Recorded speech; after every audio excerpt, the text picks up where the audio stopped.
savoir les établissements liés à la justice, c'est-à-dire les tribunaux, les centres pour jeunes, ainsi que l'établissement pénitentiaire, mais je ne résiste jamais à la rencontre avec des jeunes, donc je me précipite pour savoir quel lycée se trouve en proximité, de façon à faire un crochet et passer un moment avec des adolescents.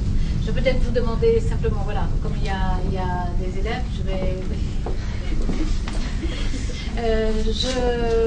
je vous remercie donc pour cet accueil, merci de m'avoir permis de me prêter vos élèves en me disant tout le bien que vous m'en dites, mais ce n'est pas juste le bien venant de l'affection du proviseur, puisqu'il donne des chiffres, hein, des statistiques, les résultats au baccalauréat que vous allez vous dépêcher d'améliorer, n'est-ce pas? Évidemment, dans quelques mois, je passerai un coup de fil pour savoir si vous avez franchi les 90%, vous avez dit? Oui. Voilà, vous êtes passé à 92 ou 95, c'est pas interdit. 100 étant une ambition n'étant pas raisonnable. absolument de succès au baccalauréat. Je peux passer quelques minutes avec vous. J'avais demandé 1 heure, je crois qu'on m'accorde 3/4 d'heure. Oui. J'ai mon heure. Voilà. Je propose, je ne sais pas s'il y a moyen d'installer les adultes. Je vais pas vous laisser. Oui, peut-être prenez les tables qui étaient. Ou vous pouvez rester derrière la table. Oui, je vais éviter de leur donner le dos, mais on va faire ensemble. Je vous propose que ce soit interactif et très dynamique. D'accord? Vous êtes en terminale, donc vous allez passer le baccalauréat, vous allez entamer une autre vie l'année prochaine. Et vous êtes donc déjà des citoyens, mais vous serez de plus en plus des citoyens de plus en plus libres, de plus en plus responsables de vos vies. Et j'ai toujours grand plaisir à voir comment les jeunes perçoivent et vivent le cadre dans lequel ils sont appelés à évoluer et à construire leur propre vie. Ce cadre, vous savez, c'est la démocratie française, mais c'est surtout d'abord la République française. Et j'aimerais savoir comment vous percevez la République, ce que cela signifie pour vous, qu'est-ce que la démocratie pour vous, comment vous arrivez à vous situer, vous, adolescents, vivant, en tout cas passant des années là dans un établissement scolaire, avec un règlement intérieur, avec un encadrement, avec des autorités qui se présentent à vous, les autorités du savoir, vos enseignants, qui vous apportent de la connaissance, qui vous apportent les instruments qui permettent de développer l'esprit critique de façon à ce que vous puissiez maîtriser cette connaissance, et le reste de l'autorité, l'autorité administrative, c'est elle qui crée et veille aux conditions dans lesquelles la vie commune, la vie collective, la vie en société lycéenne peut se dérouler. Donc, si vous voulez, on part sur cette base-là, et au fur et à mesure que je vous parlerai, évidemment, vous pouvez élargir le champ de la thématique et poser des questions sur d'autres sujets. Ça vous convient comme ça? Oui? Qui peut me dire ce que signifie la République, par exemple? Vous avez appris ça au lycée, depuis la 3e même, non? Ça vous fait rire. C'est tellement facile comme question, hein? Allez-y. Dites-moi ce que vous en pensez. Oui, vous? C'est vous que j'ai là, oui, c'est une demi-heure. Je louche? Non. Mais on va construire ça ensemble. Dites-moi, vous dites un morceau, quelqu'un d'autre va ajouter un morceau.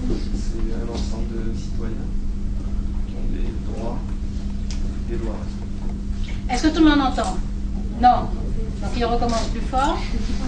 La République, c'est un ensemble de citoyens qui ont des droits, des lois à respecter.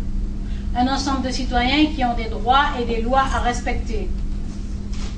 Qu'est-ce que vous en pensez? C'est pas mal ça quand même. Hein? Moi je trouve que c'est pas mal. Mais on peut y ajouter des choses. Qui va ajouter quelque chose? D'où vient le mot république par exemple? Comment se décompose-t-il? En deux. Res, oui. C'est res et publica. Res publica. Et res signifie C'est donc bien, non? chose. Voilà, chose. La chose publique. Donc la République, c'est la chose publique. C'est bizarre ça, non? Qu'est-ce que ça veut dire la chose publique? C'est la chose qui appartient à tout le monde. Absolument, absolument. C'est ce qu'on peut appeler aussi le bien commun. C'est la chose qui appartient à tout le monde. Donc nous vivons dans une république, c'est-à-dire que nous vivons dans une société où vous êtes les citoyens, nous sommes propriétaires du bien public. Qu'est-ce que ça signifie pratiquement? Par exemple, le week-end des journées du patrimoine. Vous sortez, vous visitez des bâtiments, non? Personne n'est venu à la chancellerie? Aucun d'entre vous n'est venu à la chancellerie? C'est trop loin. Vous avez visité des bâtiments ici, à Mont-de-Marsan? Il n'y a rien à visiter. Alors, le palais de justice est visitable aussi. Mais bon, peut-être pas tout à fait pour l'instant. Pour les journées du patrimoine, vous allez dans des lieux publics.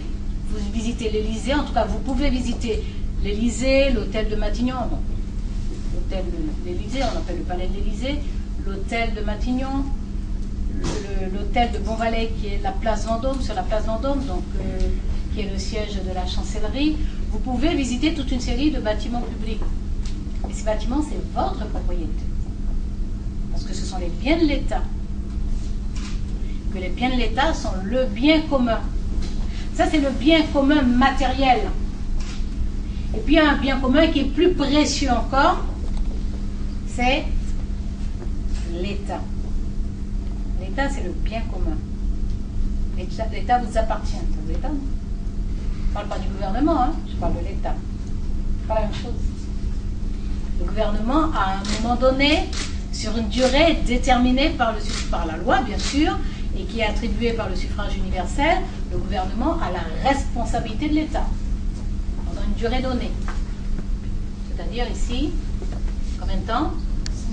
5 ans. Puisque nous sommes dans le quinquennat. Vous êtes trop jeune pour avoir connu le septennat. Vous l'avez connu, en tout cas vous l'avez appris. La réforme du quinquennat date de 2000.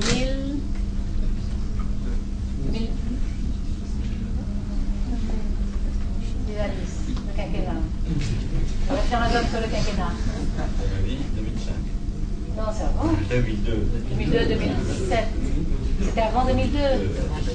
C'était peut-être 2001. Parce que l'inversion du calendrier, c'est 2002. L'inversion du calendrier, c'est 2002. Voilà. C'est la conséquence. Donc ça fait une douzaine, voilà, ça fait une douzaine d'années, le quinquennat. Le dernier président qui a fait un septennat, c'était M. Chirac. Voilà. Il a fait un septennat et un quinquennat. Donc vous n'avez pas connu le septennat, mais vous savez que le septennat existait il n'y a pas si longtemps que ça, c'était pas à la préhistoire. Hein. Maintenant, le quinquennat ajuste le calendrier présidentiel et le calendrier législatif. C'est pour 5 ans. Donc pendant 5 ans, le gouvernement a en charge l'État. Mais l'État est continu. Parce que l'État est composé des administrations et il dispose du patrimoine qui est le bien commun. Donc dans notre République, la chose publique, c'est notre bien commun, c'est-à-dire que vous, en tant que citoyen, vous êtes propriétaire de l'État. L'administration est à votre service. Et le patrimoine est votre patrimoine. Ça ne veut pas dire que vous avez un morceau sur votre compte bancaire. Hein? Mais c'est votre patrimoine en tant que citoyen. Et vous dire ça comme cela, cela veut dire que vous devez y veiller. Vous devez être vigilant pour que l'État fonctionne correctement. Vous êtes concerné par le fonctionnement de l'État. Vous êtes concerné par les politiques publiques. Vous êtes concerné par les gaspillages qui appauvrissent collectivement. Vous êtes concerné par les bonnes décisions qui améliorent le fonctionnement de la société. D'accord ? Donc c'est ça la République, c'est le fait de vivre ensemble, de savoir que nous avons un bien qui nous est commun, mais de savoir surtout que nous avons une responsabilité individuelle à faire en sorte que ce bien commun prospère. Il ne prospère pas seulement matériellement, il prospère aussi dans le progrès. Est-ce que vous avez en tête l'article 1er de la Constitution qui définit notre République? Vous avez le droit de ne pas l'avoir en tête, hein? Qui a mon sac à main? Merci. Vous avez le courant? Oui, c'est long, hein, parce qu'on a reformulé. Elle est une, indivisible, elle est d'abord indivisible, démocratique, sociale, et indivisible, voilà, laïque, démocratique, sociale. Ensuite, elle ne fait pas de distinction entre les citoyens, quelle que soit leur origine, leur race, qui va disparaître de la Constitution, leur croyance. Ensuite, elle est son organisation est décentralisée. Ensuite, elle instaure la parité. Il y a quand même dans cet article, je peux vous demander de nous le lire? Vous levez pour que tout le monde vous entende, ça ne vous dérange pas? Constitution du 4 octobre 1950. Tout le monde entend? Constitution. Oui, peut-être. Ce sera mieux, on entendra mieux. Voilà. Constitution du 4 octobre 1950. Article 1er. La France est une république individualiste. Indivisible. Laïque, C'est écrit tout petit, hein, c'est pas de sa faute. démocratique et sociale. Elle assure l'égalité devant la loi de tous les citoyens sans distinction d'origine, de race ou de religion. Elle respecte toutes les croyances, son organisation est décentralisée. La loi favorise l'égal accès des femmes et des hommes aux mandats électoraux et aux fonctions électives, ainsi qu'aux responsabilités professionnelles et sociales. Merci, mademoiselle. Merci. Alors, voyons ce que cela signifie, une république indivisible, ce que ça veut dire. À votre avis? Oui. Que les différents pouvoirs ne peuvent pas être séparés. Ah ben heureusement qu'ils sont séparés, justement. Enfin, On va y revenir. Oui, ils sont pas séparés. expliquez. Ça concerne l'État, on ne peut pas les attribuer différemment. Si c'est pas la République, s'ils ne sont pas tous les trois au sein du pouvoir. Alors c'est quoi les trois? Le pouvoir législatif, le pouvoir exécutif et le pouvoir judiciaire. L'autorité judiciaire. Constitution article 64. Une autorité judiciaire, pas un pouvoir judiciaire. Parce que l'autorité judiciaire est sous la responsabilité de l'exécutif. Et nous travaillons justement à rendre la justice indépendante. Et faire la justice indépendante, ça n'est pas faire un pouvoir judiciaire. C'est compliqué, mais avec l'autorisation du proviseur, je peux revenir sur ce sujet en particulier. Sur ce sujet en particulier, je vais revenir. Parce qu'il faudra vous expliquer l'architecture de la justice, vous expliquer ce que c'est que le siège, ce que c'est le parquet, ce que la Constitution a prévu actuellement, quelle a été la réforme de 2008, ce qui est perturbant dans la réforme de 2008, et ce que signifie vraiment l'indépendance de la justice. Parce que ça n'est pas une indépendance au sens qu'on entend ordinairement. L'indépendance de la justice, c'est pour garantir l'impartialité pour le justiciable. Donc c'est vraiment un sujet passionnant d'ailleurs, hein, qui peut tomber au baccalauréat, non, peut-être après, concours de pouvoir. Donc, alors, vous avez raison de parler des trois, donc des deux pouvoirs et de l'autorité, le pouvoir législatif, le pouvoir exécutif, le pouvoir législatif et l'autorité judiciaire. Alors, je vais revenir tout à l'heure sur l'indivisibilité de la République. D'accord? Mais nous nous arrêtons un moment sur l'observation de mademoiselle. Donc, les pouvoirs. Qu'est-ce que le pouvoir exécutif? Vous savez, oui? C'est le gouvernement. Absolument. C'est le gouvernement qui gouverne. Et le pouvoir législatif, forcément. C'est l'Assemblée nationale et le Sénat. C'est-à-dire le Parlement. Merci voilà. mademoiselle. Donc le Parlement composé des deux chambres, l'Assemblée nationale et le Sénat. L'Assemblée nationale est donc composée elle-même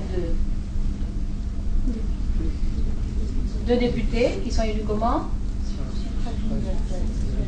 Au suffrage universel direct, et le Sénat indirect, c'est-à-dire voilà. Donc nous avons le pouvoir. Quelle est la différence entre ces deux pouvoirs? Il y a un qui fait les lois et l'autre? Le pouvoir législatif qui fait les lois et qui les vote, et le pouvoir législatif qui écrit les lois, et le pouvoir exécutif qui pratique les lois.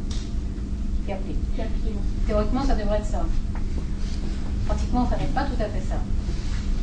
Pratiquement, les deux font les lois, en fait. Simplement, c'est le pouvoir législatif qui valide vraiment les lois. C'est-à-dire que le gouvernement peut présenter, et présente souvent, et parfois présente plus souvent même que le Parlement, des projets de loi. Le gouvernement peut présenter un projet de loi, et le Parlement peut présenter, par contre, oui, je l'ai entendu, des propositions de loi. Donc, un ou plusieurs députés peuvent déposer une proposition de loi. C'est vous qui avez dit ça. J'ai envie que vous vous redressiez. Je sens bien que vous êtes grand, mais quand même. Merci beaucoup. Et un ou plusieurs sénateurs peuvent déposer une proposition de loi. Et le gouvernement dépose un projet de loi. Mais en tout état de cause, les lois sont examinées, débattues, modifiées, amendées et votées par le Parlement, c'est-à-dire par l'Assemblée nationale, par le Sénat. Ces dernières années, le Parlement avait assez peu de marge. Enfin, ces dernières années, ça remonte parce que c'est en 1999, oui, que le Premier ministre d'alors, Lionel Jospin, a ouvert plus de marge pour le Parlement, en permettant que le Parlement dispose de plus de temps pour déposer ses propositions de loi. Ce n'est pas compliqué. On peut vous donner un droit, mais si on ne vous donne pas les moyens de l'exécuter, les conditions pour l'exécuter, vous avez le droit, il reste théorique. Ça arrive souvent. Il y a des droits qui sont reconnus, mais ils restent théoriques parce qu'il n'y a pas les conditions pour les appliquer.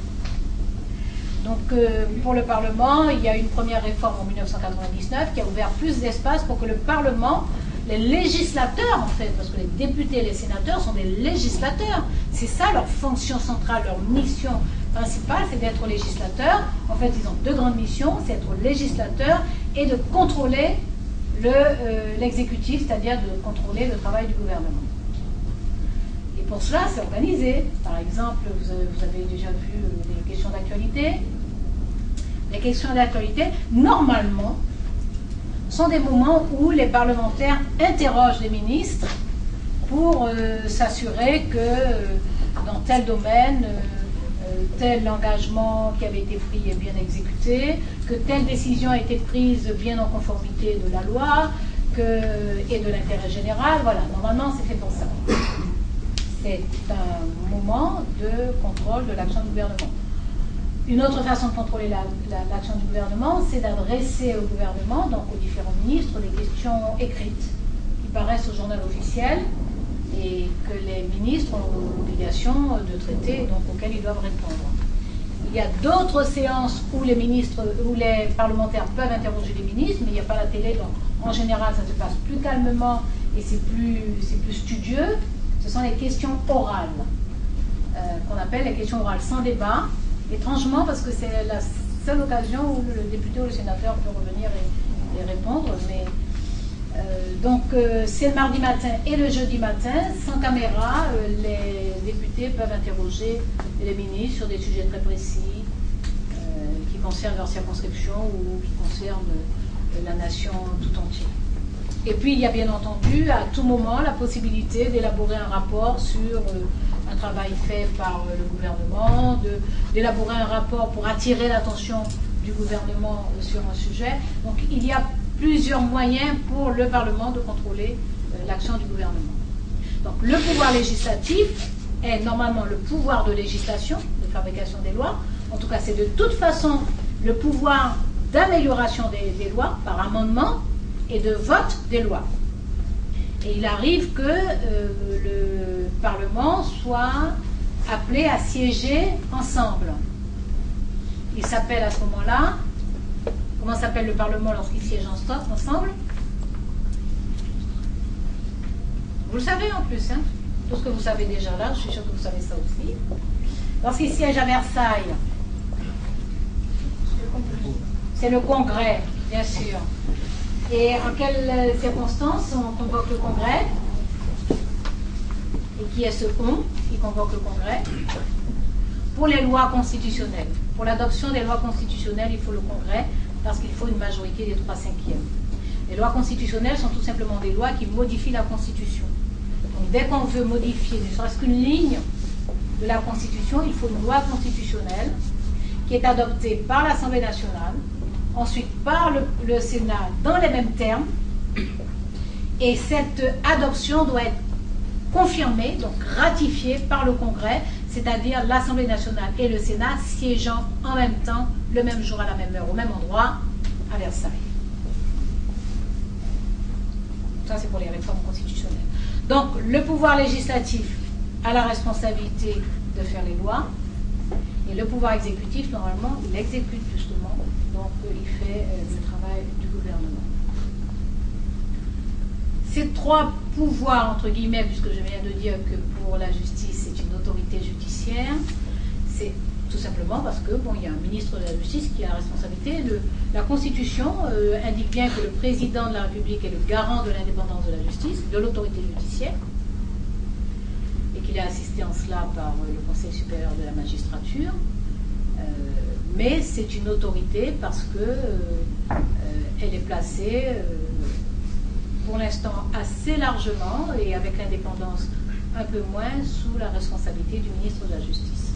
Alors, je vous ai promis éventuellement de revenir, vous expliquer tout ça, sur les responsabilités, qu'est-ce que c'est qu'un ministre de la Justice, vis-à-vis de la justice en termes d'indépendance, la nomination des magistrats, par exemple, la différence entre le parquet et le siège.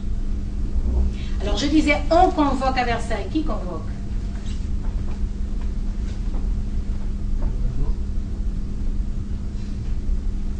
Fouillez. Cherchez. Qui convoque le Parlement à Versailles?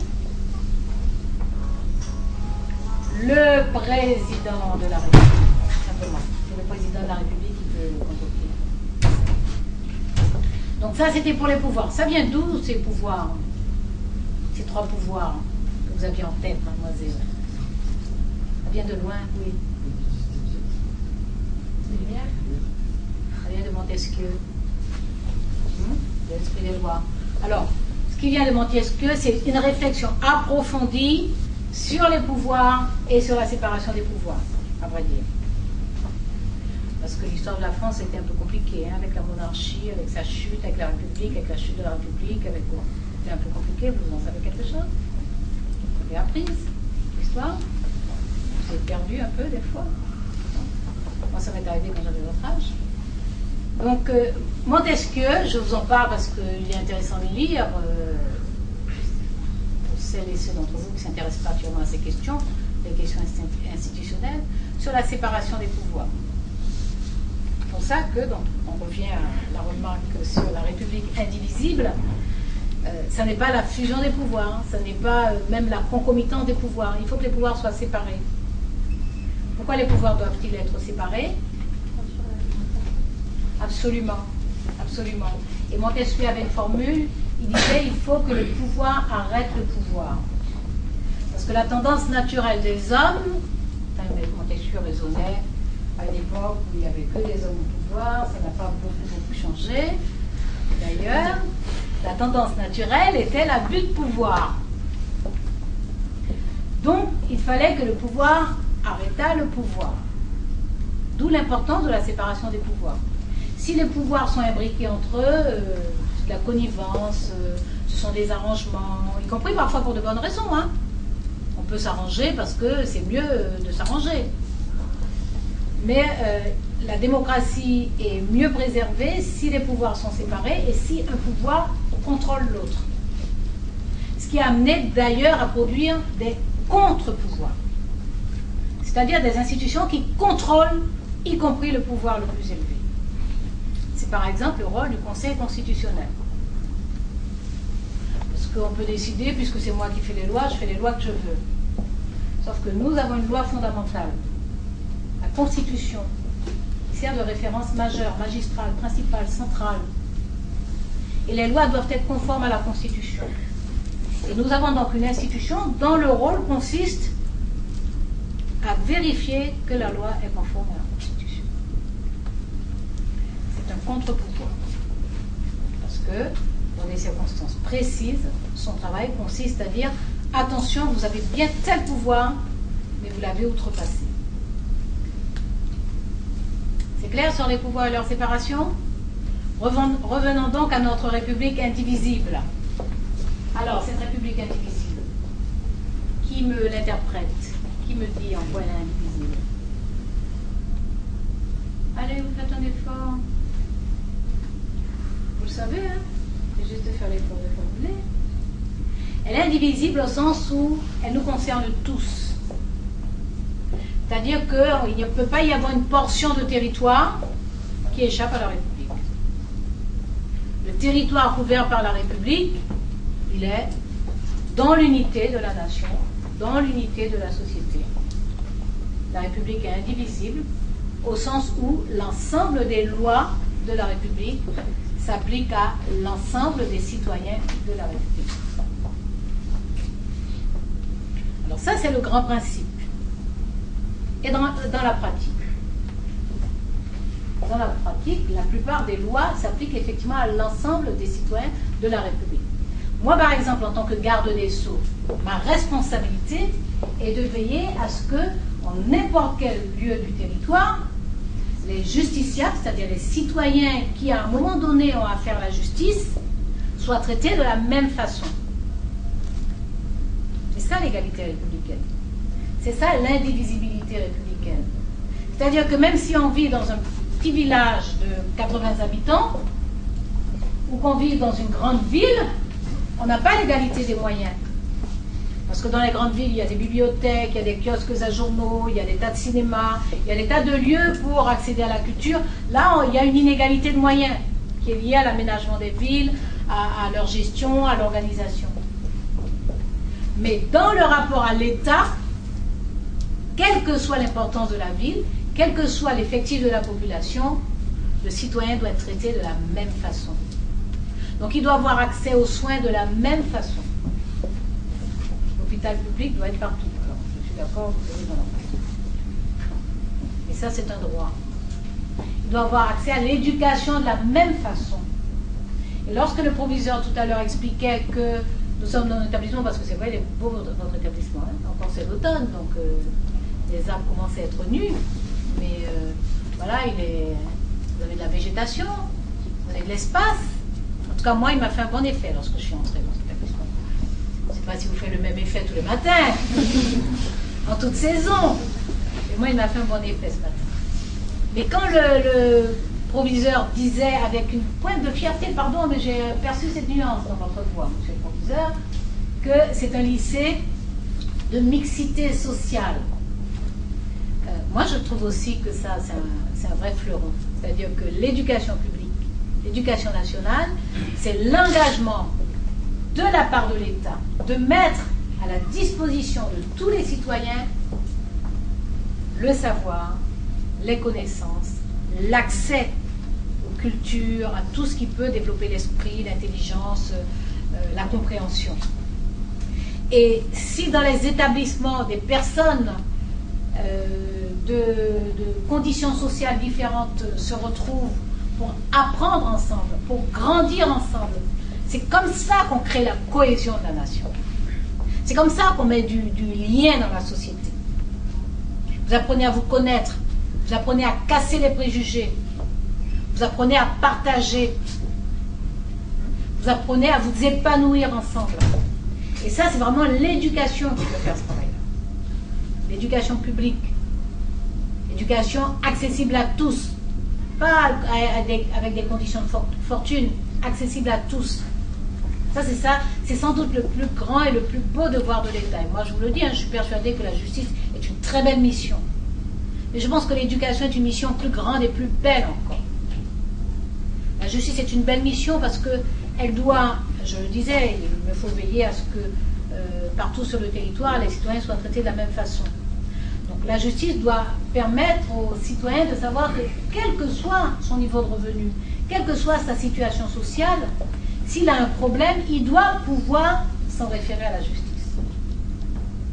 Et il doit pouvoir le faire gratuitement, au sens où il doit pouvoir accéder aux juges gratuitement. Après, les avocats, c'est une profession libérale, il faut payer le service rendu par l'avocat. C'est-à-dire notamment son savoir sur les lois, sur la façon dont des jugements ont déjà été rendus sur ce même problème-là, ça s'appelle la jurisprudence, donc ça c'est autre chose.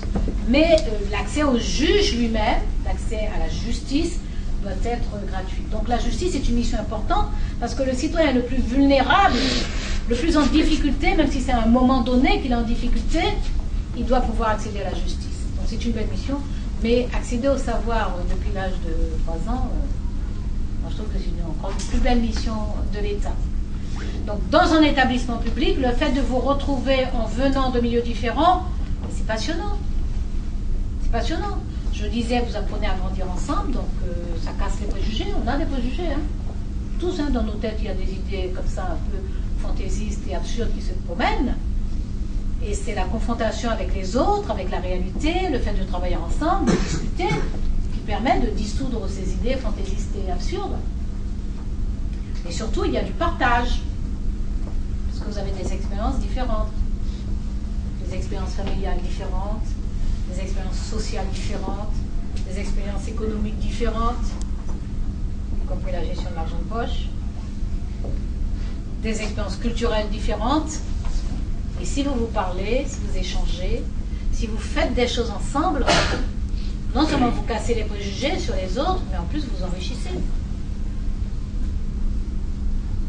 Donc ça, c'est notre République indivisible. En plus, elle est laïque. Qu'est-ce que ça veut dire? C'est ce que vous m'avez lu. Indivisible, laïque, démocratique et social. Décentralisé, ça nous intéresse moins, ça intéresse les personnes qui sont dans mon dos. Donc nous allons en parler aujourd'hui. Laïque, qu'est-ce qu'une république laïque?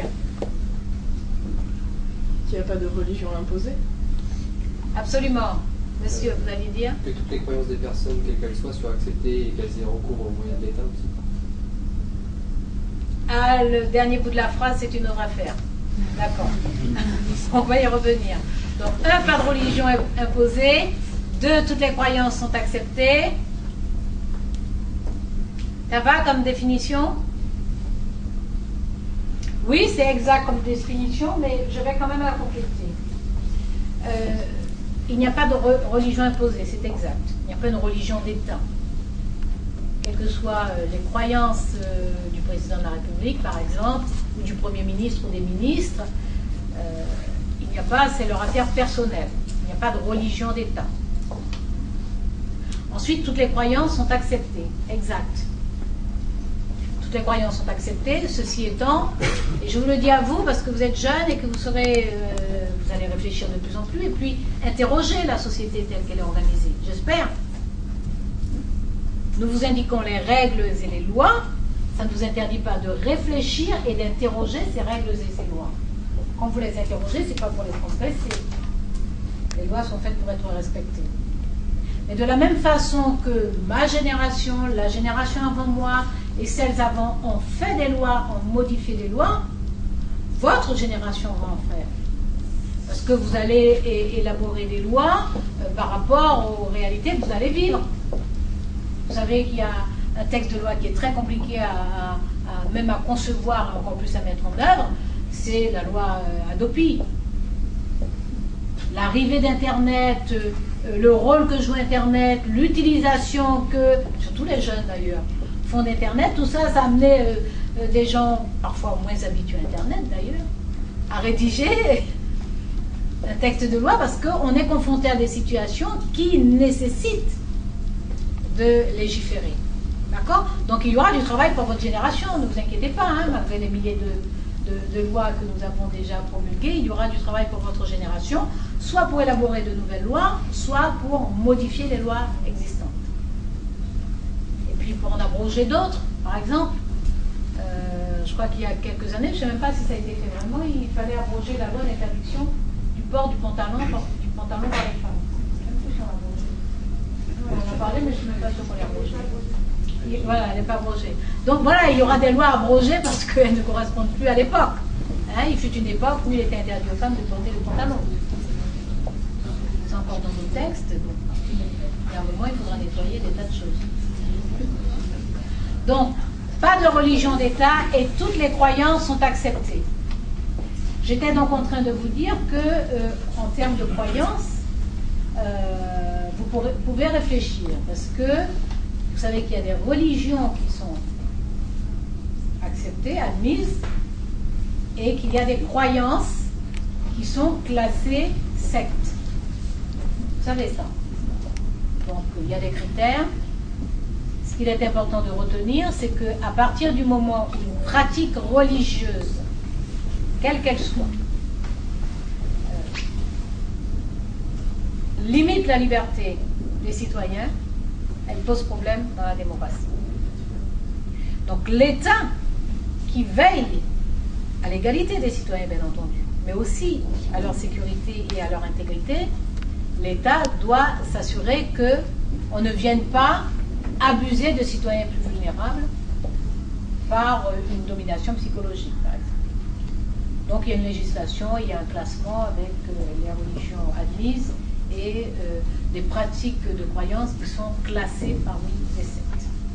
Il n'empêche donc, pas de religion d'État, toutes les croyances sont acceptées sous la réserve que je viens d'évoquer là, mais aussi les non-croyances. Vous savez ce que c'est que l'athéisme? Qu'est-ce que l'athéisme? Ah, c'est plus que pas de religion. C'est plus que pas de religion. Voilà. Alors, on prend rien, c'est une façon de dire, en tout cas.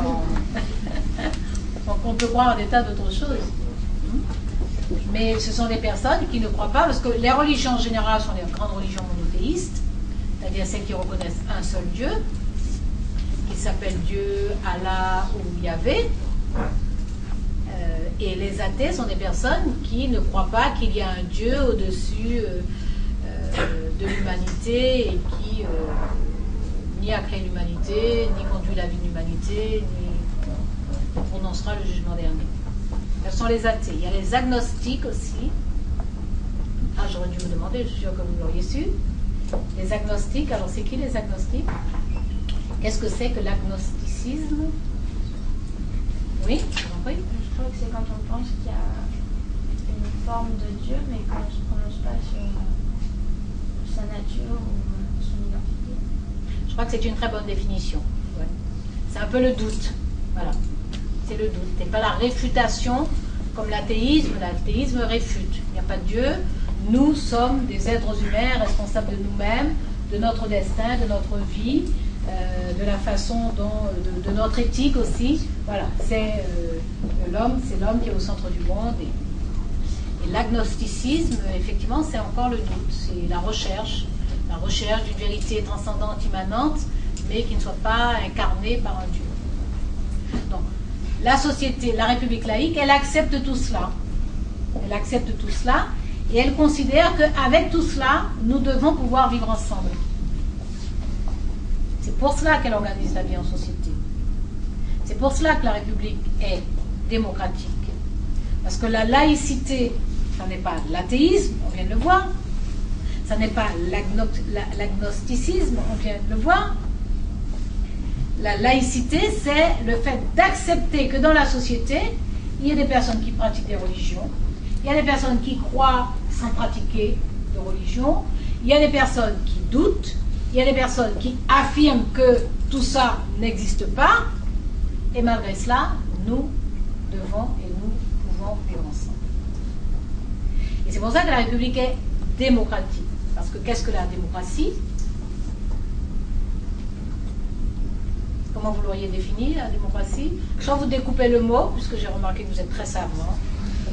M'étonne pas, il y a 90% de résultats, hein, monsieur le proviseur. Absolument. Tout le monde a entendu? En fait, c'est parce que vous savez que vous avez entendu. Parce que je crois qu'il n'a pas parlé assez fort pour que vous entendiez. Vous voulez bien nous redire? Oui. Voilà, le peuple possède le pouvoir.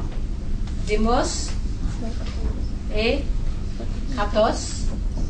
Démos, c'est le peuple, et Kratos, c'est l'autorité. Donc, c'est la démocratie, c'est le pouvoir, d'ailleurs, il y a une formule, le pouvoir du peuple, par le peuple et pour le peuple. Comment on traduit ça dans la réalité, là? Dans la vie, vraiment? Comment on traduit ça? La démocratie, le pouvoir du peuple, par le peuple, pour le peuple. Par le vote? Oui, oui, par le vote. Oui, par le vote. Est-ce que ça suffit? L'expression. Oui, par la liberté d'expression. On va y arriver. Par le vote, par la liberté d'expression. Petit parti aussi. Enfin, possibilité de s'engager dans un parti politique. La possibilité de s'engager dans un parti politique, oui. On va revenir sur tous ces points. Donc tout le monde retient le vote, la liberté d'expression, l'engagement dans un parti politique. Ça suffit à la démocratie, ça? Allez, aidez-moi. Bon, si on peut s'engager dans un parti, on peut s'engager ailleurs aussi. Dans une association. Dans une association, bien entendu, oui. Ou encore, vous n'avez pas un contact régulier avec le monde du travail, donc ça ne vous vient pas à l'esprit. Bien sûr, dans les syndicats. En fait, que signifie pouvoir s'engager dans une association, dans les syndicats et dans les partis politiques? Pouvoir penser d'une certaine façon, pouvoir défendre ses idées. Absolument, absolument. C'est la traduction du pluralisme, c'est-à-dire la possibilité qu'existent des opinions différentes. La possibilité de s'organiser, de se rassembler autour d'une conception de la société et de s'engager pour que cette conception soit réelle. Et la liberté d'expression, bien entendu, participe de cette possibilité d'engagement. Donc les partis politiques, les associations, les syndicats sont des structures démocratiques qui permettent effectivement aux citoyens de s'engager. Est-ce que cela suffit à définir la démocratie? Alors les élections, n'oublie pas, les élections tous les... En général, oui, tous les 5 ans. Il y a 6 ans pour les sénateurs. Les sénateurs, c'est 6 ans. Il y a un autre 6 ans. Région. Les communes, voilà. Les communes et les régions. Pas encore 6 ans, mais c'était 6 ans avant. C'était 6 ans. Et maintenant, ce sera... Ah oui, il y a le... Ça sera décidé. On verra. Donc, tous les 5 ans pour la présidentielle, les législatives. Non, les cantonales, tout ça va changer, voilà. Mais avant, c'était 6 ans avec un renouvellement à mi-mandat, donc tous les 3 ans. Donc en moyenne, disons 5 ans pour simplifier les choses, d'accord? Donc des élections générales, en tout cas, tous les 5 ans. La possibilité de s'engager dans des partis, des syndicats, des associations, et la liberté d'expression. Ça suffit pour faire la démocratie, à votre avis? Prenons le lycée.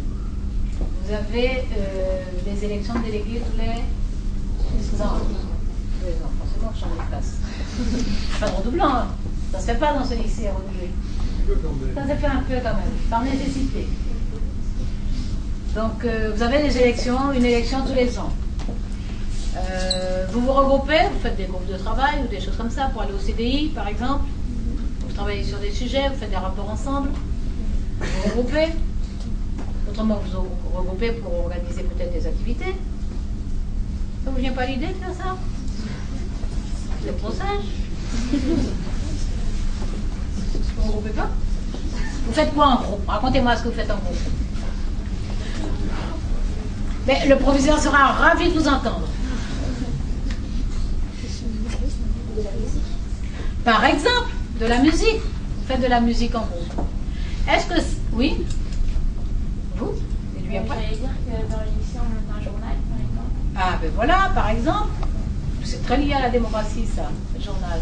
C'était un secret? Ben, ils sont deux mois de dévoiler les secrets.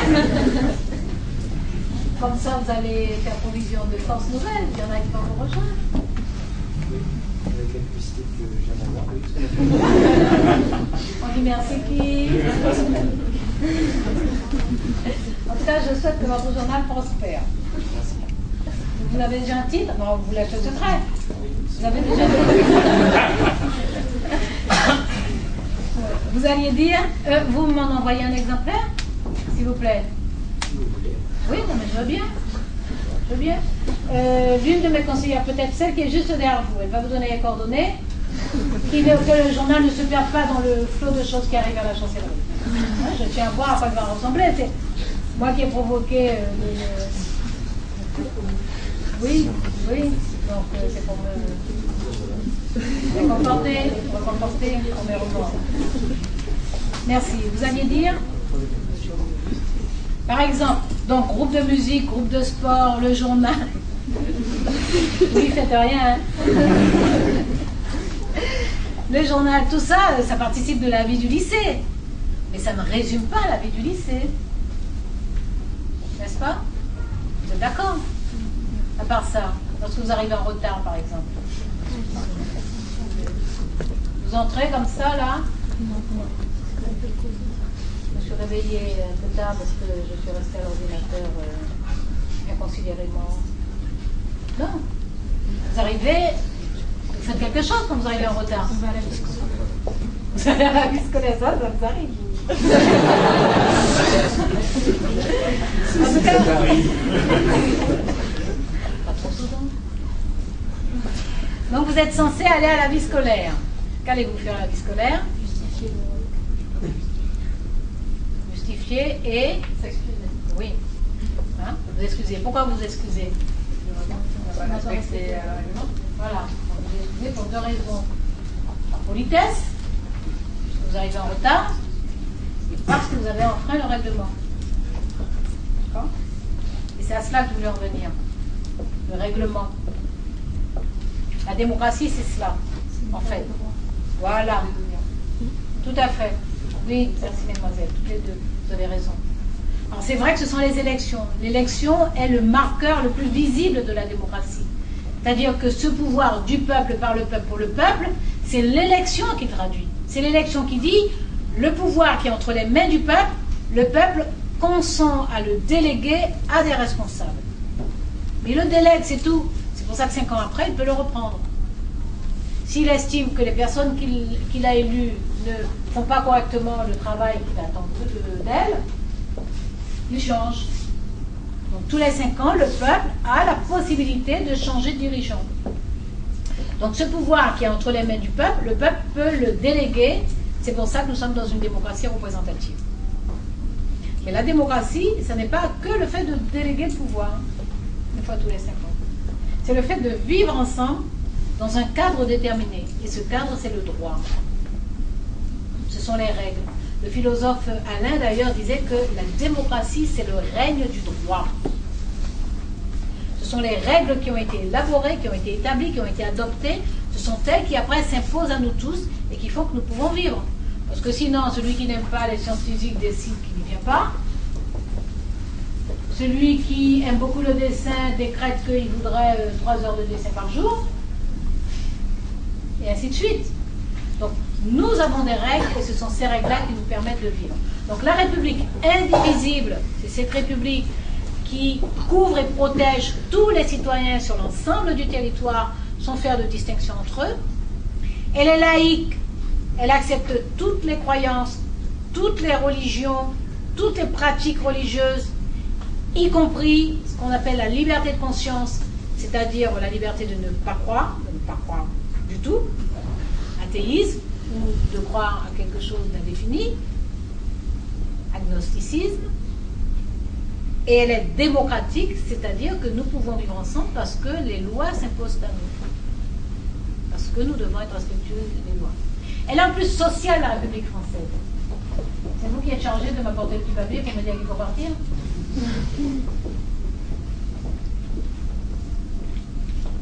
D'accord?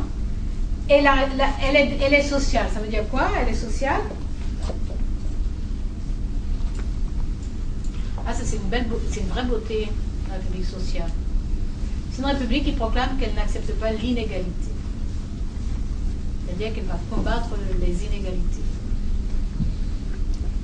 Alors, les inégalités ne sont pas des différences. Nous sommes différents, heureusement. Nous sommes différents d'apparence, nous sommes différents de conditions, nous sommes différents de projets aussi, nous sommes différents de personnalité, de tempérament. Nous sommes différents, et ça c'est très beau. Que nous sommes différents, c'est très beau. Il y a les différences, nous vivons ensemble en étant différents, et puis il y a les inégalités.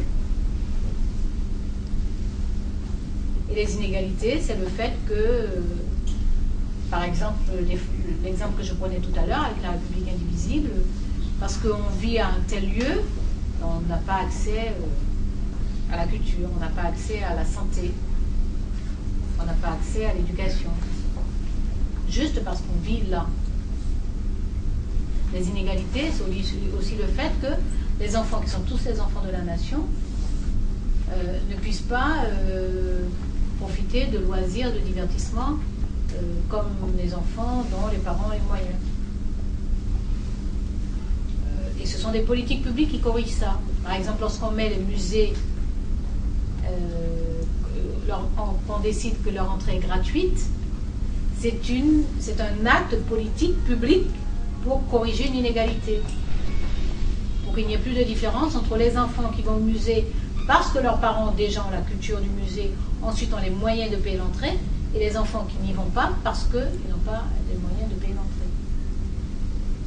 Il faut que tous les enfants aient accès à ces connaissances et à cette culture.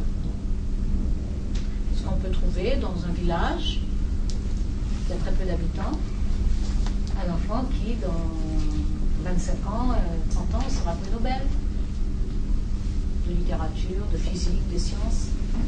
Il faut lui donner sa chance. Et sa chance, c'est l'éducation. C'est la culture.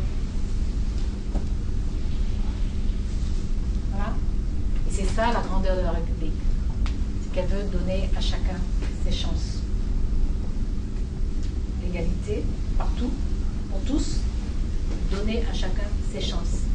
Parce que chacun a des capacités, chacun a des talents, chacun a un potentiel qu'il va découvrir au fur et à mesure.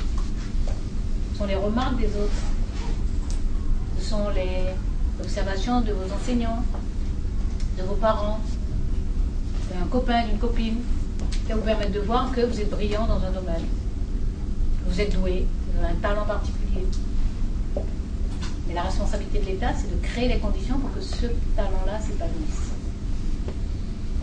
Parce que la société va s'enrichir de votre talent. C'est bon pour la société que nous ayons des enseignants brillants, des sportifs brillants, des artistes brillants, des prix Nobel, des prix Goncourt. Tout le monde n'est pas obligé d'être prix Nobel ou prix Goncourt. Ce que chacun doit être, c'est le meilleur de ce qu'il peut être. Quand on veut être médecin, il ne s'agit pas d'être le meilleur médecin du monde. Il s'agit d'être le meilleur médecin qu'on est capable d'être. Quand on est prof, on doit être le meilleur prof qu'on est capable d'être. On veut être astronaute, on est le meilleur qu'on soit capable d'être. Si on veut être tailleur, quel que soit le métier, il y a des capacités derrière l'exercice d'un métier. Il y a des talents derrière l'exercice de chaque métier. Et on doit viser constamment à être au meilleur de soi-même. C'est ça. Faire soi-même sa destinée personnelle. Être le meilleur de ce qu'on peut être. On me dit que vous avez des questions.